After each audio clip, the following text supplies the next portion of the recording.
I have a friend named Monty Roberts who owns a horse ranch in San Isidro. He had let me use his horse ranch to put on fundraising events to raise money for youth at risk programs. The last time I was there, he introduced me by saying, "I want to tell you why I let you use my horse ranch."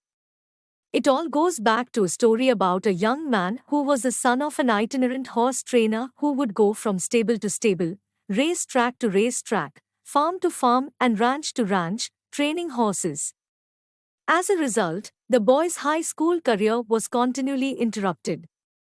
When he was a senior, he was asked to write a paper about what he wanted to be and do when he grew up. That night he wrote a 7-page paper describing his goal of someday owning a horse ranch. He wrote about his dream in great detail, and he even drew a diagram of a 200-acre ranch, showing the location of all the buildings, the stables, and the track. Then he drew a detailed floor plan for a 4,000 square foot house that would sit on a 200-acre dream ranch. He put a great deal of his heart into the project, and the next day he handed it in to his teacher. 2 days later he received his paper back. On the front page was a large red F with a note that read, "See me after class." The boy with the dream went to see the teacher after class and asked, "Why did I receive an F?" The teacher said, "This is an unrealistic dream for a young boy like you. You have no money. You come from an itinerant family. You have no resources. Owning a horse ranch requires a lot of money. You have to buy the land. You have to pay for the original breeding stock, and later you'll have to pay large stud fees.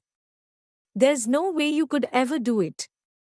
Then the teacher added, "If you will rewrite this paper with a more realistic goal, I will reconsider your grade."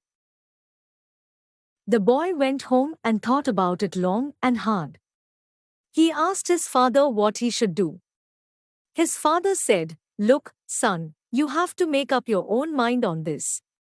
However, I think it is a very important decision for you."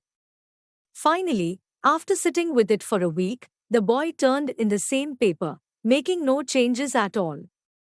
He stated, "You can keep the F and I'll keep my dream." Monty then turned to the assembled group and said, "I tell you this story because you are sitting in my 4,000 square foot house in the middle of my 200-acre horse ranch. I still have that school paper framed over the fireplace." He added, "The best part of the story is that 2 summers ago that same school teacher brought 30 kids to camp out on my ranch for a week. When the teacher was leaving, he said, 'Look, Monty, I can tell you this now. When I was your teacher, I was something of a dream stealer. During those years I stole a lot of kids' dreams. Fortunately, you had enough gumption not to give up on yours. Moral: don't let anyone steal your dreams. Follow your heart, no matter what. No dream is too big or too small when one works hard to live it.